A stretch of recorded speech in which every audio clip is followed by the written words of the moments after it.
बिस्मिल्लाहिर्रहमानिर्रहीम। अस्सलामु अलैकुम वरहमतुल्लाहि वबरकातुहू। नमाज दीन का सुतून है। जो शख्स जानबूझकर नमाज छोड़े अल्लाह उससे नाराज हो जाता है।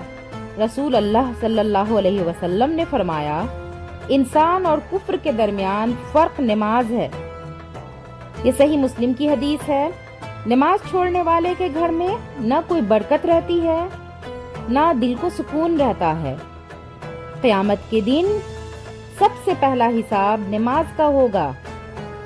नमाज दीन का सुतून है। जिसने इसे गिरा दिया गोया उसने दीन को गिरा दिया। जो नमाज से गाफिल है दुनिया में भी बेसुकून और आखिरत में भी महरूम हो जाएगा। वापस पलटिए, नमाज को थामिए, यही निजात का रास्ता है। मेरी हदीस पसंद आए तो मेरे चैनल इक़बाल ज़र्री के साथ जुड़िए। जज़ाकल्लाह खैर।